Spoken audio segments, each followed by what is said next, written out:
I arrived at Millstone Restaurant 30 minutes early, straightening my navy tie one last time before stepping through those familiar mahogany doors. Tonight was supposed to be perfect. After 43 years building Hartwell Construction from nothing but a pickup truck and stubborn determination, I was finally ready to announce my succession plan. My eldest son Brandon would inherit everything. The dining room felt warm and inviting, with its soft lighting casting gentle shadows across polished tables. But as my family gathered around our private corner booth, I noticed something that made my stomach tighten. Brandon kept flashing this bright, eager smile that seemed just a little too wide, a little too persistent. Something felt wrong. The evening started exactly as I had envisioned it would. I chose this particular restaurant because Margaret and I celebrated our 40th wedding anniversary here just 2 years before cancer took her from me. The memory of her laugh echoing through these same walls gave me comfort as I prepared to share the biggest decision of my business career. I wore the charcoal suit she picked out for that anniversary dinner, the one with subtle pinstripes that she said made my gray hair look distinguished rather than just old. At 67, I still carried myself with the straight shoulders of a man who spent decades swinging hammers and pouring foundations, though my hands now showed the wear of building an empire one project at a time.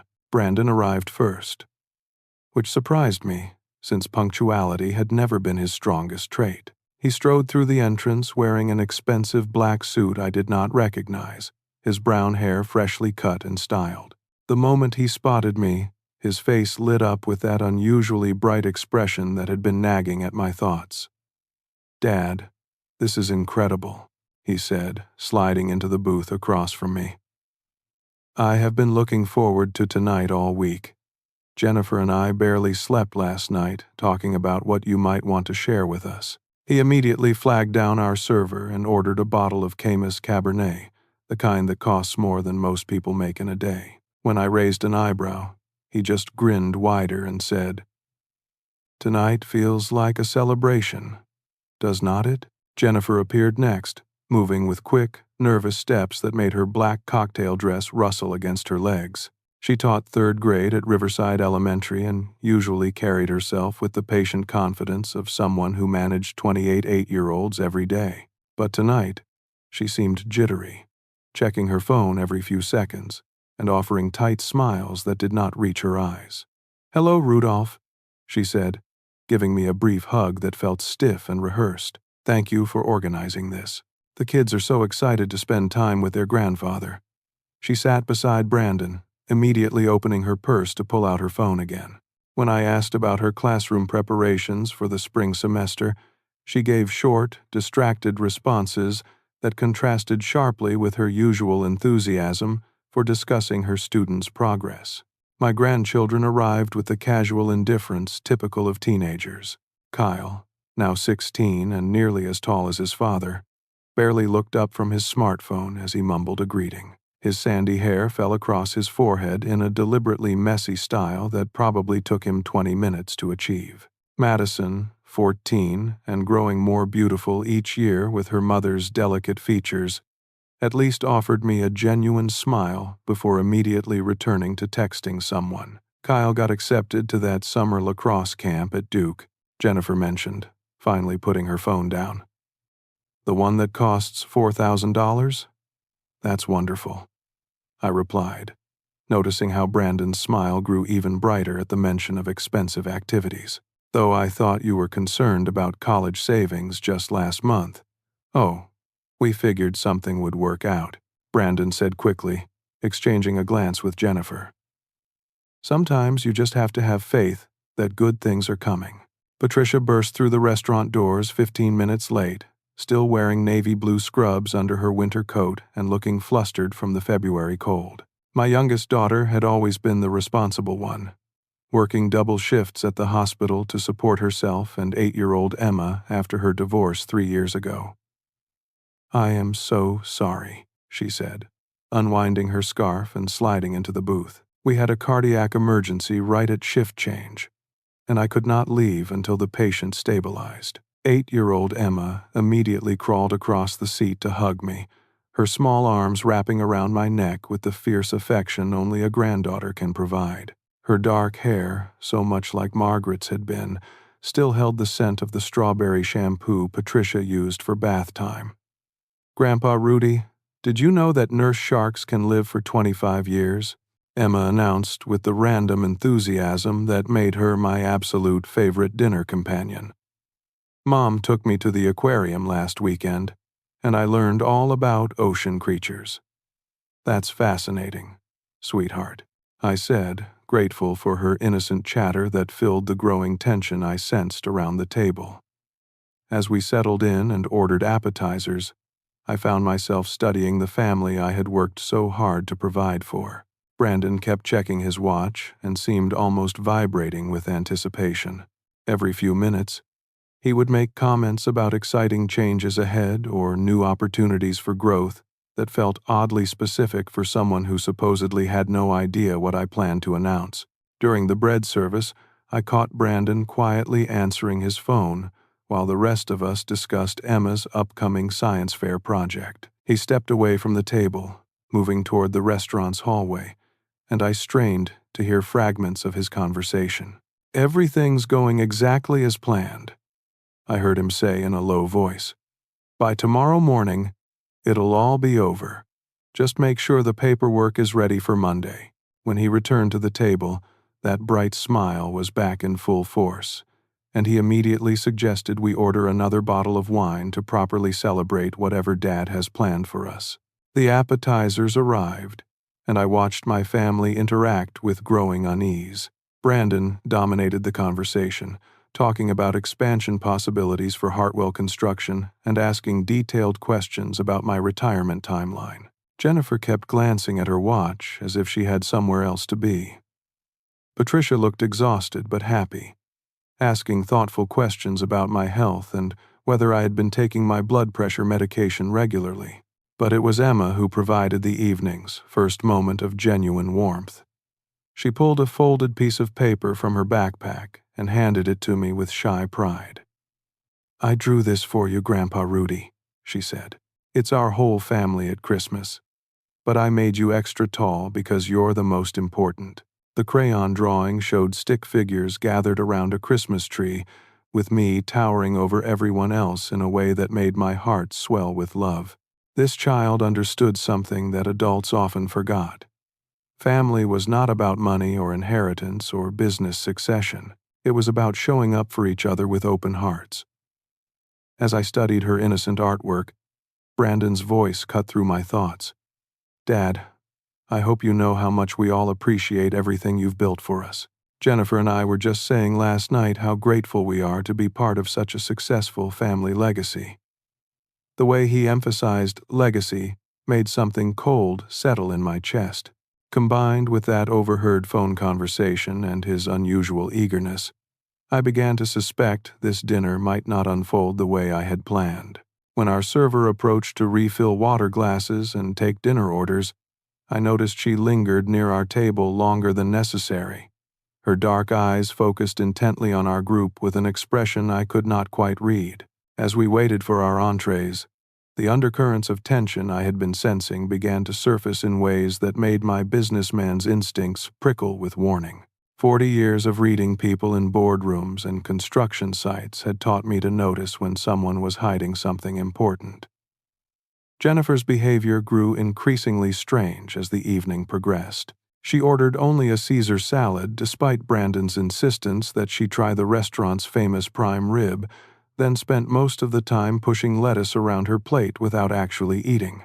Every few minutes, she would check her phone with the urgency of someone expecting crucial news. "Are you feeling all right, honey?" I asked, genuinely concerned. "You seem distracted tonight." "Oh, I'm fine," she replied quickly, her laugh sounding forced and brittle.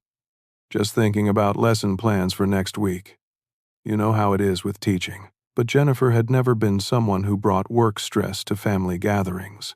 In the 15 years since Brandon married her, she had always been fully present during our time together, sharing stories about her students and asking interested questions about the construction business. Tonight, she seemed like she was counting down minutes until she could leave. Patricia, with her nurse's training in reading people's physical and emotional states, also noticed Jennifer's odd behavior. During a lull in conversation, she leaned close to me and spoke quietly.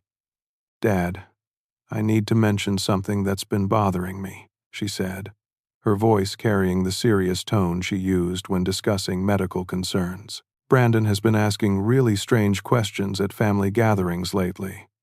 "What kind of questions?" "Details about your daily routine, what medications you take, whether you have updated your emergency contacts recently.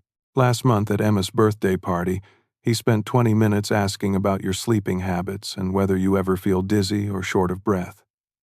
I felt a chill that had nothing to do with the restaurant's air conditioning. Did he say why he was curious about those things? When I asked, he just laughed and said he worries about your health since Mom died.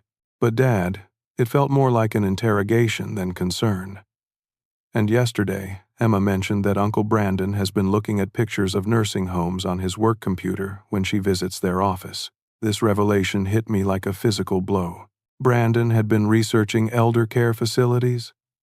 I was 67 years old, in excellent health, and had no intention of giving up my independence anytime soon. Before I could process this information fully, Kyle provided another piece of the puzzle without realizing its significance. "Dad said we might be moving to a bigger house this summer," he announced while scrolling through his phone. "Maybe one of those new developments near the country club with the swimming pools and tennis courts." "Really?" I said, keeping my voice carefully neutral. "That sounds expensive." "Yeah," he showed us pictures online, Madison added, finally looking up from her own device. "The houses cost like $2 million, but Dad said money would not be an issue soon. He even talked about getting me a car for my 15th birthday, instead of making me wait until 16. Brandon immediately jumped in with nervous laughter. "Kids exaggerate everything, Dad. We were just looking at some dream homes online, talking about what we might want someday in the future." But the damage was done.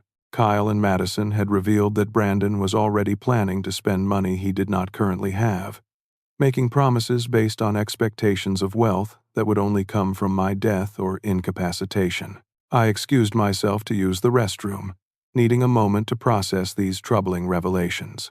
The picture emerging was of a son who had been systematically gathering information about my health and routine while making financial plans that required my immediate removal from the equation. Walking through the restaurant's dimly lit hallway, I tried to reconcile this disturbing evidence with the Brandon I thought I knew. Had I been blind to signs of his true character?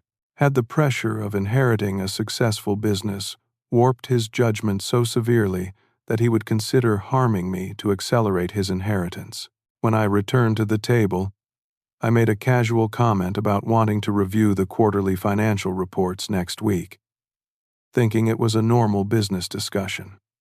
Brandon's reaction was immediate and telling. His face went pale, and he stammered something about how we should focus on family time tonight and worry about business matters later. The confident, eager expression he had worn all evening flickered with what looked unmistakably like panic. "There's no rush on the reports, is there, Dad?" he asked, his voice tight with forced casualness. "I mean, everything's running smoothly. Maybe we could discuss business next month instead." Jennifer quickly intervened, changing the subject to vacation plans with an abruptness that felt rehearsed. "Brandon and I have been thinking about taking the kids to Europe this summer. Maybe Italy or France. The educational value would be incredible for Kyle and Madison. European vacations are quite expensive," I observed, watching their reactions carefully. "Well, we figure life is short," Brandon said, his smile returning but looking more strained than before. "Sometimes you have to invest in making memories while you can." The phrase, "life is short," carried an ominous weight given everything else I had observed tonight. Was this their way of justifying plans made with the assumption that my life would indeed be shorter than expected? As our server approached the table to refill our water glasses, I noticed she moved with particular attention to our group. She was a petite woman with kind eyes and graying hair pulled back in a neat ponytail. Her name tag read Maria, and I recognized her from previous visits to Millstone Restaurant over the years. Maria had always been professional and friendly during our past dinners here, but tonight she seemed different. As she leaned close to pour water into my glass, I felt her hand briefly touch my shoulder, and she whispered something so quietly that only I could hear. "I need to speak with you privately. It's about your safety." Before I could react or ask what she meant, Brandon loudly called for another bottle of wine, drawing everyone's attention away from Maria. But not before I saw the urgent intensity in her eyes and realized that whatever she wanted to tell me was serious enough to risk her job by approaching a customer during their dinner. As Maria retreated toward the kitchen, my mind raced with questions. What could a restaurant server possibly know about my safety? How could her warning be connected to the strange behavior I had been observing from Brandon and Jennifer all evening? The pieces of a disturbing puzzle were beginning to form a picture I did not want to believe, but could no longer ignore. The weight of Mariah's whispered warning pressed against my chest as I tried to maintain normal conversation with my family. I needed to speak with her privately, but leaving the table again so soon would certainly draw Brandon's attention, especially given his heightened state of alertness tonight. I waited until Patricia started telling a story about one of her patients, drawing everyone's focus, then excused myself with a casual comment about needing to find the restroom again. Brandon's eyes followed me as I stood up, his expression sharp with suspicion. I found Maria near the service station, carefully folding napkins with the precise movements of someone who had been performing the same tasks for years. When she saw me approaching, relief flooded her features, followed immediately by fear. "Mr. Hartwell, thank you for coming," she said quietly, glancing around to ensure no other staff members were within earshot. "I was not sure you heard me at the table." "I heard you," I replied, keeping my voice low. "What did you mean about my safety?" Mariah's hands trembled slightly as she set down the napkins. "I've worked here for 8 years, and I have served your family many times. You have always been kind to me, asking about my son Miguel and my mother. When she needed surgery last year, you helped us find a good doctor who would accept payments." I remembered the incident. Mariah's mother had needed gallbladder surgery, and I had connected them with a surgeon friend who agreed to reasonable payment terms for uninsured patients. It was a small gesture that apparently meant more to her than I realized. "3 days ago, your son was here," she continued, her accent becoming more pronounced as her anxiety increased. "He was sitting at table 12 near the bar, meeting with a man I had never seen before. They thought I could not understand them because they were speaking quietly, but I was serving the table next to theirs." "What did you hear?" Maria looked around nervously again, then pulled me slightly further into the alcove, where we would be hidden from the main dining room. They were talking about making something look natural. The stranger, he had gray hair and wore an expensive suit, said something about heart attack and untraceable. Your son mentioned tonight's dinner, something about timing being perfect because you would be excited and your heart rate would already be elevated. My blood turned to ice water in my veins. The pieces I had been trying to ignore suddenly snapped together with terrifying clarity. "Did you hear anything else?" "The man gave your son a small glass bottle, very tiny, like the ones we use for vanilla extract in the kitchen. He said 3 drops in any drink. Symptoms start within minutes. Looks exactly like cardiac arrest. Then your son asked about timing, and the man said it had to be when you were feeling emotional, so it would seem believable." I gripped the wall beside me, feeling dizzy as the full scope of Brandon's plan became clear. He intended to poison me tonight, during the very dinner where I planned to announce his inheritance. The cruel irony was that I would die believing I was giving him everything he wanted, never knowing he was murdering me to get it faster. "Mr. Hartwell, are you all right?" Maria asked, touching my arm gently. "You look very pale." "Why are you telling me this?" I managed to ask. "Why risk getting involved?" "Because you treated my family like human beings when others would not," she said, tears gathering in her eyes. My son Miguel, he is only 12 years old, and when he broke his arm last fall, you paid for his emergency room visit without us even asking. You just heard about it and handed me an envelope with money, saying every child deserves good medical care. I remembered that evening. Miguel had fallen from his bicycle and needed emergency surgery to repair a compound fracture. Maria had been devastated because she knew the bill would be thousands of dollars her family could not afford. Mr. Hartwell, when I saw that man give your son the bottle, I knew something terrible was going to happen. I have been praying for 3 days, asking God what I should do. I am undocumented, and I was afraid to call police because they might arrest me and send me back to El Salvador. But I could not let someone hurt you when you have been so good to us. The courage this woman was showing humbled me completely. She was risking her job, her safety, and her family's security to warn someone who could do nothing to protect her from immigration consequences if this situation went badly. Maria, you saved my life tonight, I said, feeling the full weight of gratitude and horror. Do you know if Jennifer, my daughter-in-law, is involved? She was not at that meeting, but when your son left, he made a phone call in the parking lot. I was taking out trash and heard him say, Jennifer, everything is set for Thursday night. Just remember to act surprised and devastated when it happens. So Jennifer was complicit, probably planning her reaction to my supposed heart attack in advance. The nervous behavior, the constant phone checking, the talk about expensive vacations and private schools, all of it made sense now. She was counting down hours until her husband committed murder and made them wealthy. Mr. Hartwell, what are you going to do? Maria asked.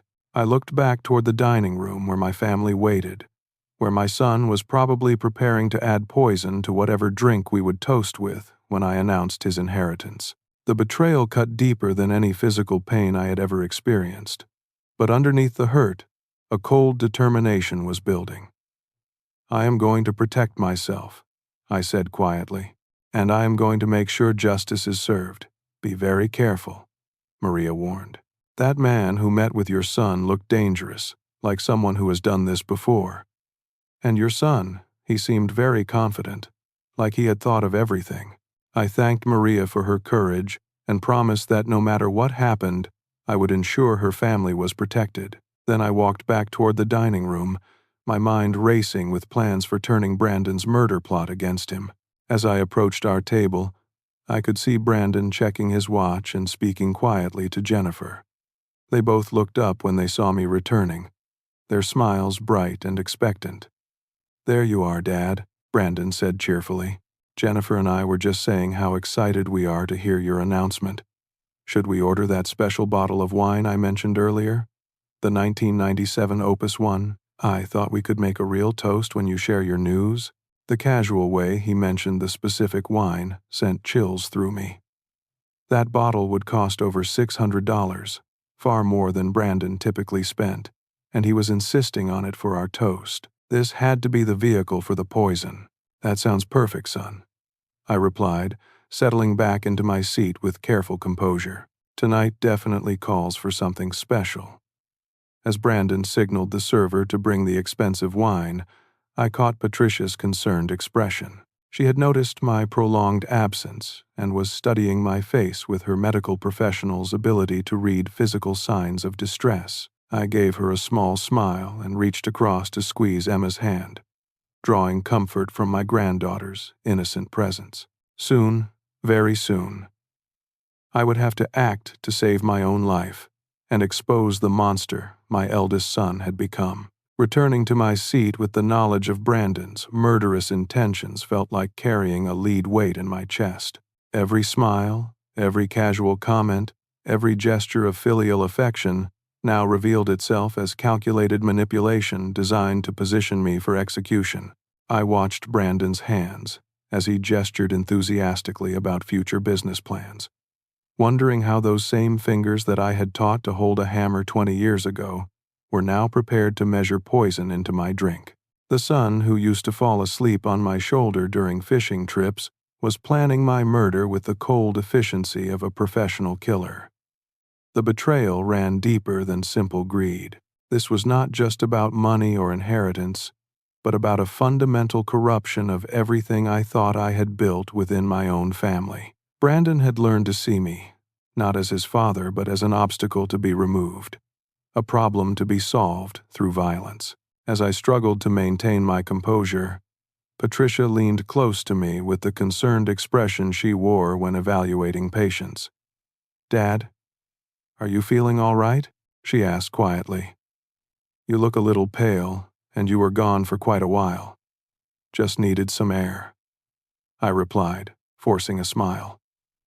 "Nothing to worry about, sweetheart." But Patricia's medical instincts were sharp, and I could see her cataloging my physical signs with professional concern. The irony was painful. My daughter, the nurse, was worried about my health, while my son, the businessman, was actively planning to destroy it. Brandon flagged down our server and made a show of ordering the Opus 1 with great ceremony, asking detailed questions about the vintage and ensuring everyone at the table understood the significance of such an expensive bottle. His performance was flawless, the picture of a devoted son wanting to honor his father with the finest wine money could buy.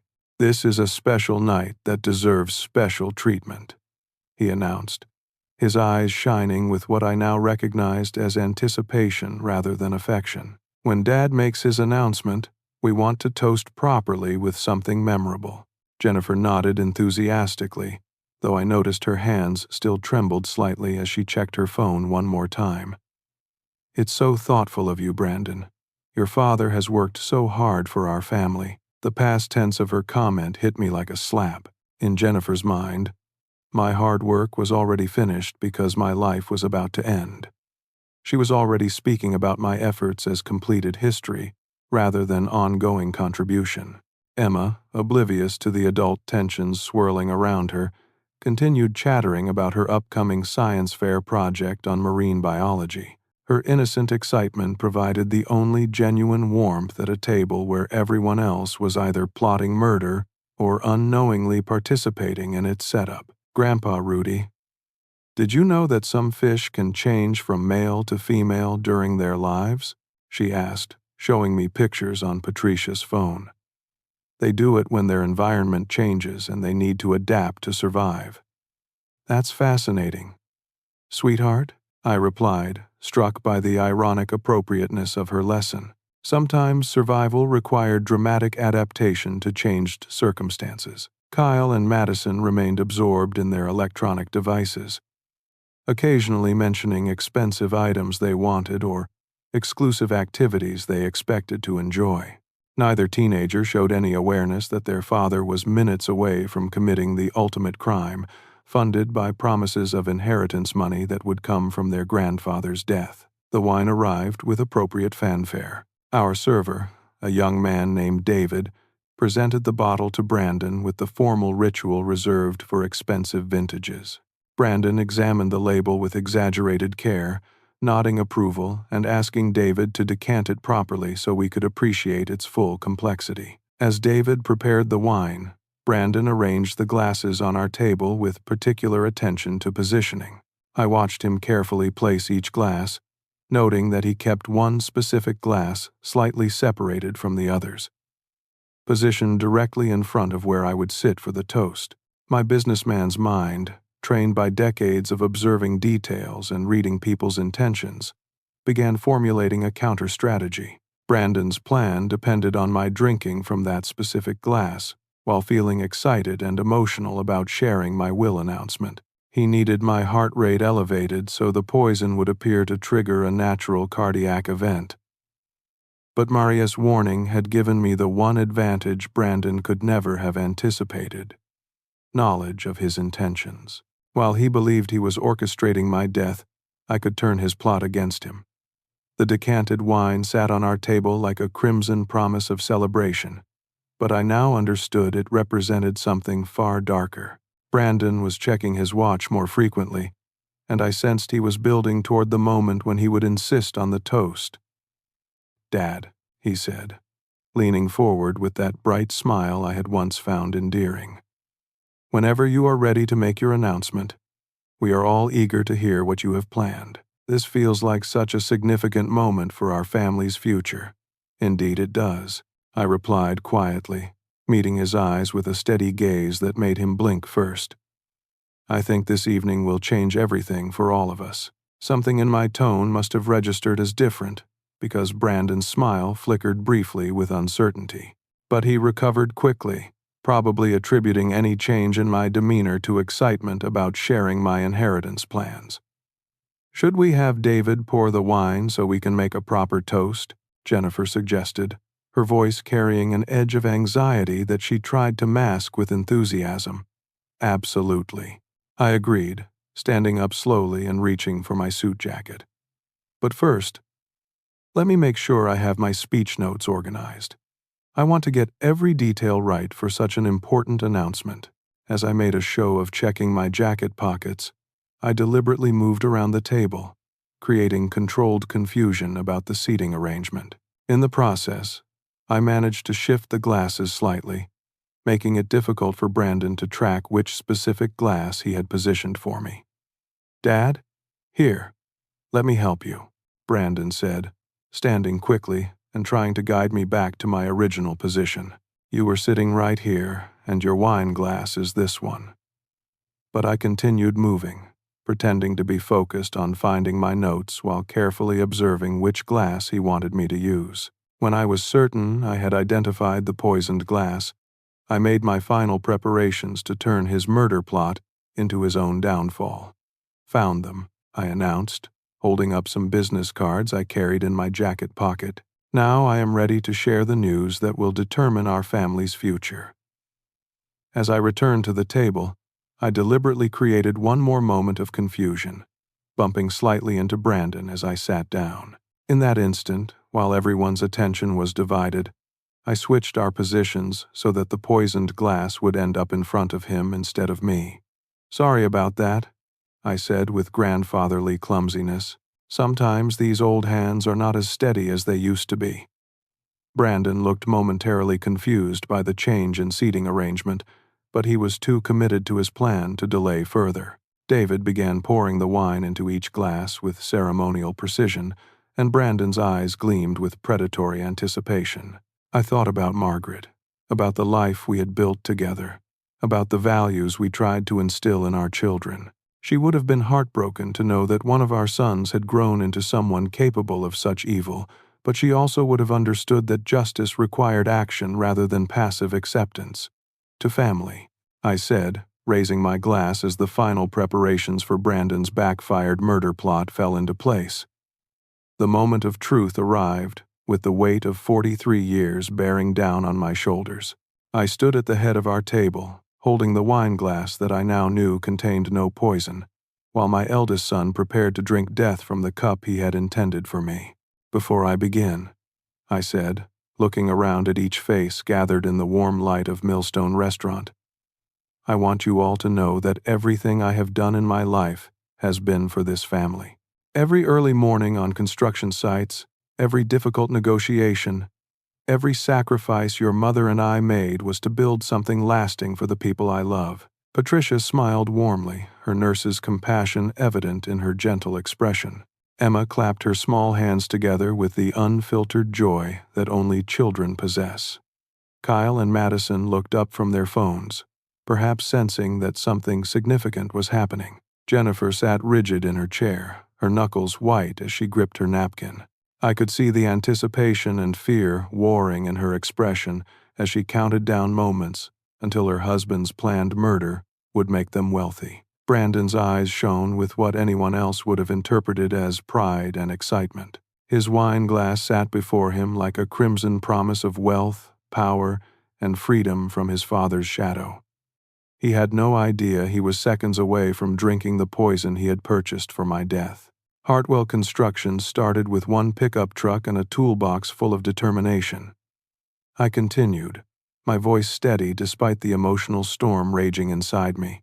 "Your mother used to pack my lunch every morning in a brown paper bag, and she would write little notes on the napkins telling me to be safe and reminding me that I was building our children's future with every brick I laid." I paused, remembering Margaret's handwriting on those thousands of napkins, her belief in the significance of honest work done with integrity. She had understood that wealth meant nothing without character, that success was meaningless if it came at the expense of family bonds. "Brandon," I said, turning to face my eldest son directly, "you have worked beside me for 15 years. You know every aspect of the business, from purchasing materials to managing crews to negotiating contracts. I have watched you grow from the young man who used to sweep our work sites into someone ready to lead 200 employees." Brandon's smile grew even brighter, and he raised his glass slightly in premature celebration. "Dad, I cannot tell you how much this means to me. I promise I will honor everything you and Mom built." The words tasted like ash in the air between us. Honor, promise, family. He was using the vocabulary of love and loyalty while plotting patricide with the cold calculation of a professional assassin, which is why, I continued, my voice growing stronger, I have decided to leave Hartwell Construction to the child who has demonstrated the integrity and character that your mother and I always hoped to instill. Brandon's expression began to shift as something in my tone registered as unexpected. The confidence in his eyes flickered with the first shadow of uncertainty. "Patricia," I said, turning to my daughter, "you chose a career dedicated to healing and helping others. You work double shifts to support Emma, and you have never asked me for financial assistance even when I knew you were struggling. You embody the values that your mother and I held most dear." The color was draining from Brandon's face as he began to realize that this announcement was not following the script he had anticipated. Jennifer's mouth fell open in shock, but it was the wrong kind of shock. The dismay of someone watching carefully laid plans crumble. "Dad, wait," Brandon said, his voice tight with control that was beginning to fray. "Are you saying that Patricia is inheriting the business? But she does not know anything about construction. She is a nurse. And you," I said, my voice now carrying the full weight of judgment, "are a would-be murderer." The silence that followed was absolute. Patricia looked confused. Kyle and Madison stared at their parents with growing alarm, and Emma sensed the adult tension without understanding its source. Brandon's hand, still holding his wine glass, began to tremble. "Dad, what are you talking about? What do you mean by murderer?" "I mean the meeting you had 3 days ago at table 12, where you met with a man who gave you poison to put in my drink tonight. I mean the phone call you made to Jennifer afterward, telling her to act surprised and devastated when I died of an apparent heart attack during this dinner." Jennifer gasped and shrank back in her chair as if trying to disappear. Brandon's wine glass slipped from his suddenly nerveless fingers, but he caught it before it could fall, the red liquid sloshing dangerously close to the rim. "That's impossible. Nobody could have known about that." "Maria knew," I said quietly. "The server who has worked here for 8 years, whose mother I helped get surgery, and whose son I helped when he broke his arm. The woman you dismissed as invisible because she is undocumented and speaks with an accent. She heard every word of your murder plot." Brandon's eyes darted around the table, looking for escape or explanation, but finding neither. The trap he had set was closing around him with the inexorability of justice. "Brandon, please tell me Dad is wrong," Patricia said, her medical training helping her process the implications faster than the others. "Please tell me you were not planning to hurt him." But Brandon's guilty silence was confession enough. His carefully constructed facade was crumbling, revealing the cold predator beneath the mask of filial devotion. "You switched the glasses," he said suddenly, his voice hollow with realization. "When you bumped into me earlier, you made sure I got the poisoned wine instead of you. Justice has a way of finding its target," I replied. "The question now is whether you are going to drink what you prepared for me, or if you would prefer to explain to the police why you bought poison to murder your father for inheritance money." Brandon stared down at the wine glass in his hand as if it were a venomous snake. The ruby liquid that had represented wealth and freedom moments before now symbolized his own destruction, served back to him by the father he had planned to kill. Emma began to cry, sensing the terrible adult emotions without understanding their cause. Patricia moved quickly to comfort her daughter while staring at Brandon with growing horror. "Uncle Brandon," Madison said, her teenage voice small and scared. "What is Grandpa talking about? You would not really hurt him, would you?" The innocent question from his own daughter shattered whatever remained of Brandon's composure. His hand shook violently as he set down the wine glass, and his face contorted with rage, guilt, and desperation. "You do not understand," he said, his voice rising. "The business should have been mine years ago. I have worked for it, bled for it, sacrificed everything for it. But you were never going to retire, were you, Dad? You were going to hold on to control until you died naturally, keeping me as your employee instead of your successor. So you decided to accelerate my death. I decided to take what was rightfully mine." Brandon snarled, the mask finally falling away completely. "And yes, I bought something to put in your drink, something that would have given you a peaceful heart attack during a moment of excitement. You would have died happy, thinking you were leaving me everything you built." The confession hung in the air like a death sentence. Kyle and Madison stared at their father with expressions of dawning horror as they realized the man they trusted had planned to murder their grandfather for money. Brandon reached for the poisoned wine glass again, his movements erratic and desperate. "But it does not matter now, does it? You have already destroyed everything, my reputation, my future, my children's respect. Maybe I should just finish what I started." Before anyone could stop him, he raised the glass toward his lips, his eyes locked on mine with hatred and despair. "Stop," Patricia commanded, her nurse's authority cutting through the shocked silence as she lunged across the table to knock the wine glass from Brandon's hand. The glass shattered against the restaurant floor, sending crimson liquid splashing across polished wood like spilled blood. The sound of breaking crystal seemed to snap everyone back to immediate reality after the surreal horror of Brandon's confession.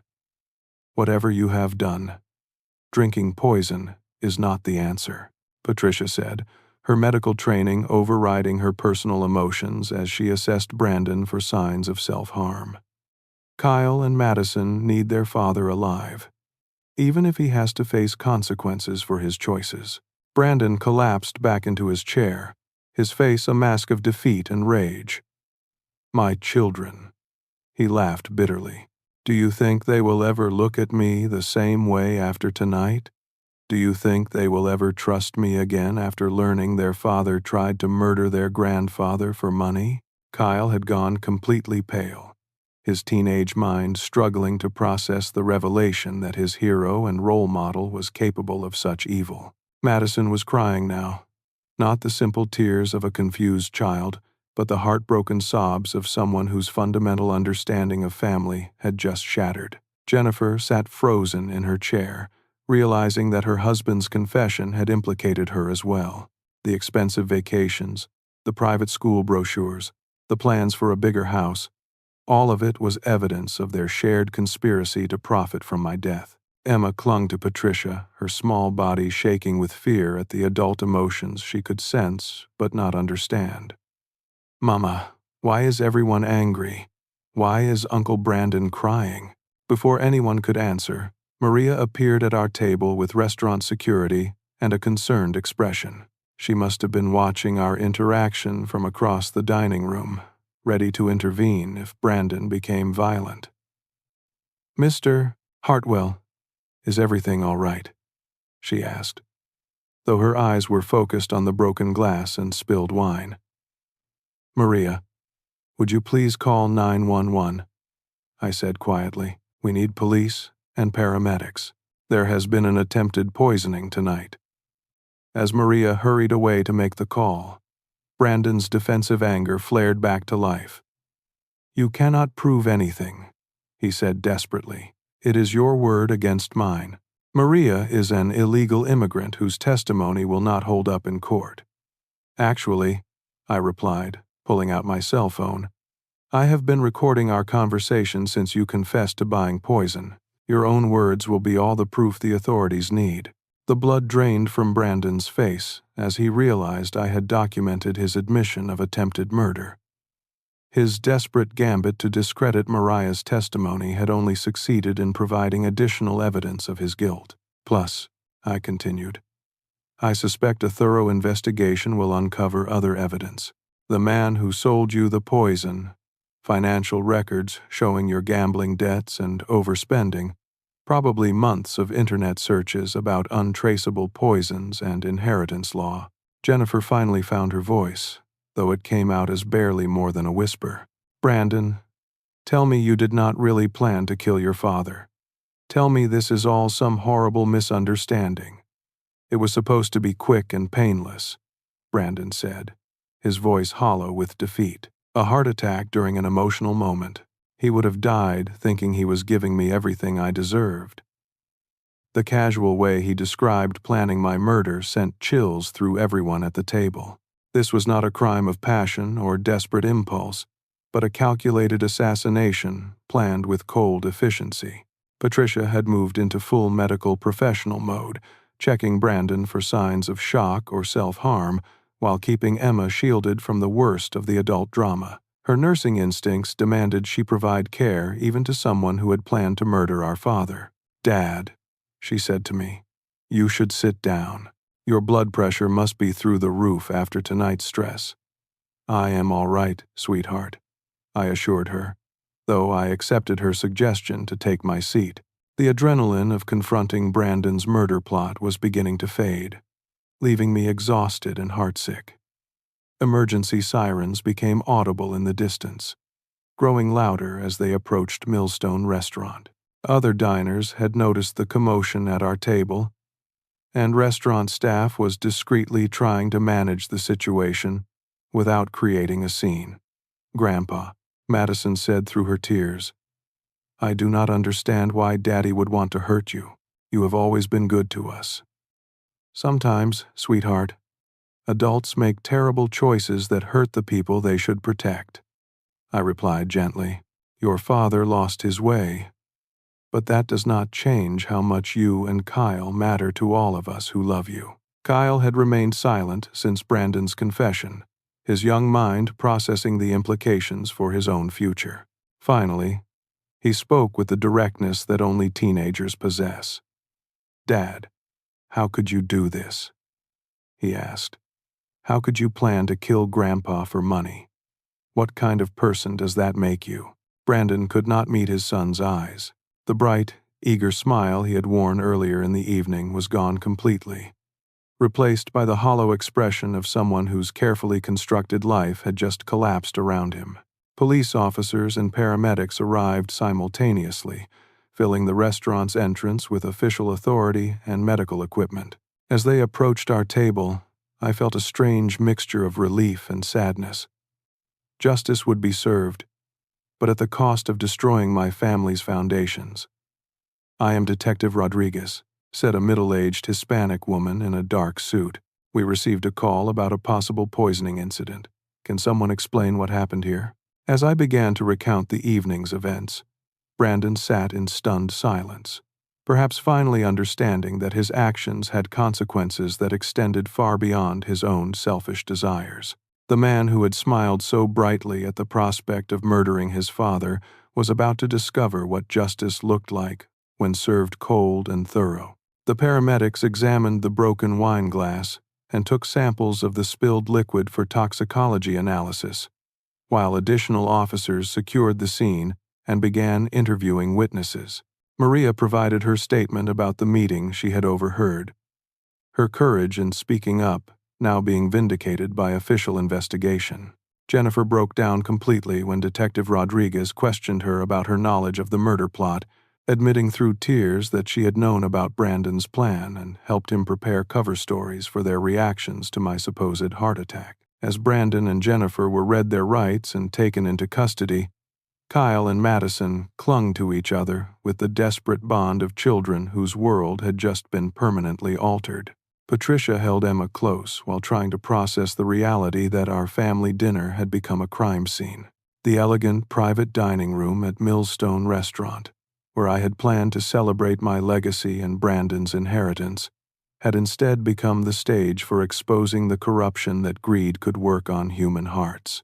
The bright lights of police investigation replaced the warm glow of family gathering, and the promise of celebration had been replaced by the grim satisfaction of justice served.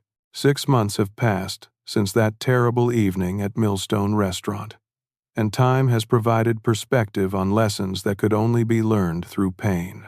As I sit in Patricia's modest kitchen this Sunday morning, watching Emma help her mother prepare pancakes while Kyle and Madison set the table with careful attention to proper placement, I am struck by how much more valuable this simple domestic scene feels than all the expensive dinners I hosted in elegant restaurants.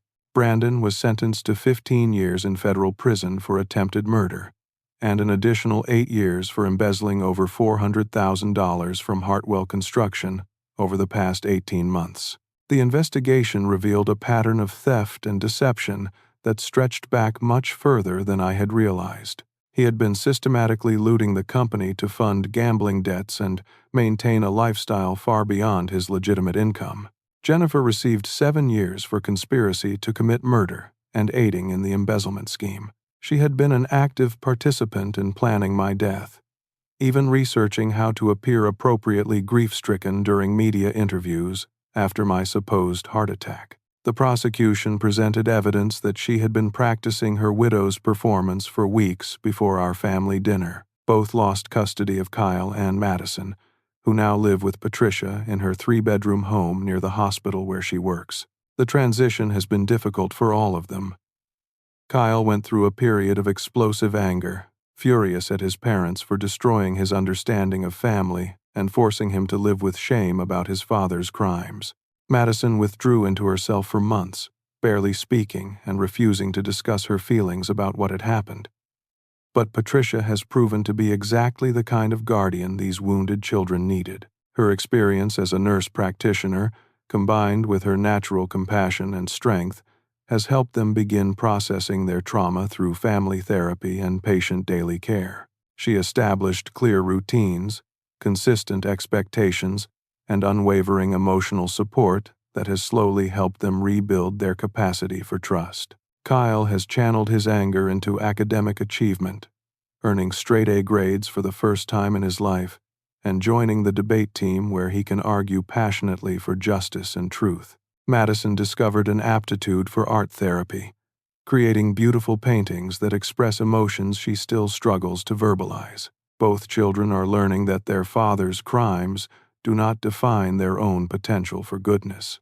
The most remarkable transformation has been Patricia's emergence as the new leader of Hartwell Construction. I had changed my will completely after Brandon's arrest, leaving the business to my daughter despite her lack of experience in the construction industry.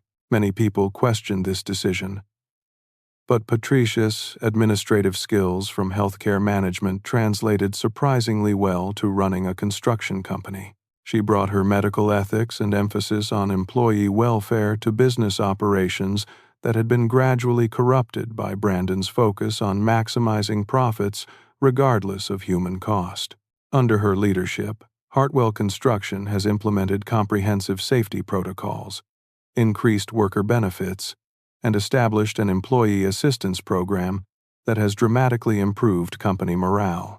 The business is actually more profitable now than it was under Brandon's management, because Patricia's ethical approach has attracted higher quality clients who value working with a company known for integrity.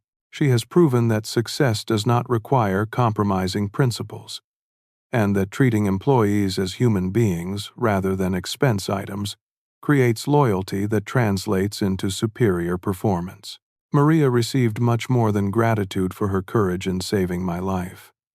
I helped her obtain legal immigration status through a special visa category for crime victims who assist law enforcement.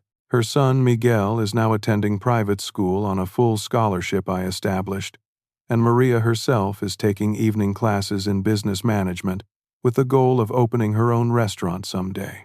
Her family has become dear friends rather than simply people I helped through difficult circumstances. Miguel often joins Emma for supervised playdates, And Maria frequently cooks traditional Salvadoran meals for our Sunday family dinners. Her courage that night taught me that heroism often comes from unexpected sources, and that people society overlooks are often the ones with the strongest moral compasses. Emma has thrived in this new family configuration. Having Kyle and Madison as older siblings has enriched her life immeasurably, and their shared experience of trauma has created bonds that transcend typical cousin relationships. She still draws pictures for me every week, but now they include Kyle, Madison, and Patricia as central figures in her concept of family. Grandpa Rudy, she said last Sunday while showing me her latest artwork. I'm glad we all live together now. It feels like we are taking better care of each other. Her innocent observation captured something profound about what we have learned through this terrible experience. Real family is not about inheritance or business succession or material wealth. It is about people who show up for each other consistently, who choose love over selfishness, who build each other up rather than tearing each other down for personal gain. I have gradually stepped back from day-to-day business operations, serving now as chairman emeritus while Patricia handles executive decisions. This transition has given me time for activities I neglected during my decades of building the company. I volunteer at a local literacy center, teaching adults to read and write. I mentor young veterans who are starting their own construction businesses. I spend hours each week simply being present with my grandchildren as they navigate the complex process of growing up. The experience of nearly being murdered by my own son for money has clarified what actually matters in the final chapters of life. Margaret used to tell me that legacy was not about what you left behind, but about how you shaped the people who would carry your values forward. I failed to shape Brandon's character, but I see Margaret's influence clearly in Patricia's compassion, Kyle's passion for justice, Madison's artistic sensitivity, and Emma's intuitive understanding of love. On Friday evenings, I often return to Millstone Restaurant, not for expensive meals but to visit with Maria during her shifts. We talk about our children's progress, our hopes for their futures, and the strange path that brought us together. The private dining room where Brandon confessed his murder plot has been redecorated, but I can still feel the weight of that evening's revelations when I walk past. Mr. Hartwell, Maria said recently as she refilled my coffee cup, "Do you ever regret stopping your son that night? Some people might say you should have let family problems stay within the family." "No," I replied without hesitation. "Justice served with love is still justice." Brandon needed to face consequences for his choices, and Kyle and Madison needed to learn that actions have moral weight regardless of family relationships. The question that haunts me is not whether I did the right thing, but how I failed to recognize the corruption growing in Brandon's heart while there was still time to address it. Was I so focused on business success that I neglected the character development of my own children? Did my emphasis on financial achievement inadvertently teach Brandon that money was more important than human relationships? These questions do not have simple answers, but they have changed how I interact with Kyle, Madison, and Emma. I talk with them about ethical choices, about the difference between wanting success and needing it so desperately that you compromise your integrity. I try to model the values I wish I had emphasized more clearly when Brandon and Patricia were young. Patricia and I have long conversations about parenting philosophy and business ethics, discussions that have deepened my respect for her judgment. She has never expressed resentment about inheriting a company she did not expect to run, nor has she complained about the burden of raising her brother's children alongside her own daughter. "Dad," she told me recently, "I think everything happened the way it needed to. Brandon's choices were his own, but they led to Kyle and Madison having a more stable home, and to me discovering abilities I never knew I had. Even terrible events can result in unexpected blessings if we respond to them with grace." Her wisdom reminds me daily that perspective and character matter more than circumstances. Brandon had every advantage: a successful family business, a loving wife, healthy children, and a secure future. But his character was not strong enough to appreciate those gifts. Patricia had much less material security but possessed the internal strength to build a meaningful life from whatever resources were available. As I watch Kyle help Madison with her algebra homework, while Emma colors quietly at the same kitchen table, I am struck by the resilience of children and the power of love to heal even devastating betrayals. These children will carry scars from their father's crimes, but they are also developing strength, compassion, and integrity that will serve them throughout their lives.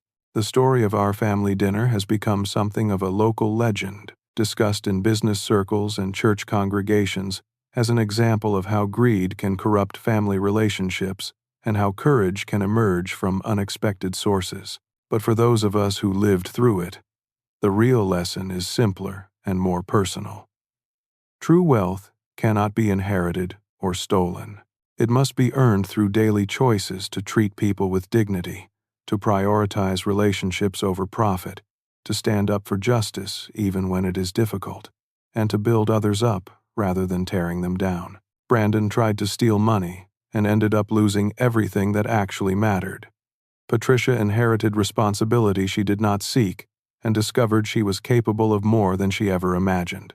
The wine glass that shattered that night at Millstone Restaurant contained more than poison. It held the concentrated essence of everything wrong with my son's understanding of family, success, and human worth. When it broke against the restaurant floor, it released not just toxic chemicals but toxic attitudes that had been poisoning our family relationships for years. Now, 6 months later, as I prepare to join my real family for another simple Sunday dinner around Patricia's kitchen table, I am grateful for the painful lessons that taught us the difference between authentic love and manipulative affection. The man who smiled too brightly at the prospect of murdering his father learned that justice has its own smile, quieter but infinitely more satisfying. The greatest inheritance I can leave my grandchildren is not money or property, but the knowledge that character matters more than wealth, that courage comes in many forms, and that love expressed through daily choices builds stronger foundations than any construction project I ever completed. As Emma calls Grandpa Rudy, the pancakes are ready. I realize that this moment, surrounded by people who chose love over selfishness, represents more genuine success than any business achievement I ever accomplished. Have you ever faced a situation where someone close to you betrayed your trust in a way that changed your understanding of that relationship? How did you find the strength to choose justice over family loyalty when those values came into conflict? I would love to hear your thoughts in the comments below. If this story touched your heart or reminded you of the importance of choosing character over convenience, please take a moment to like this video and subscribe to our channel for more stories about the profound lessons that can emerge from life's most challenging moments. Share this story with someone who might need the reminder that authentic love sometimes requires difficult choices. Thank you for joining me in exploring how justice, courage, and redemption can transform even the most painful betrayals into opportunities for growth and healing. Until next time, may your own family dinners be filled with the genuine warmth that money can never buy.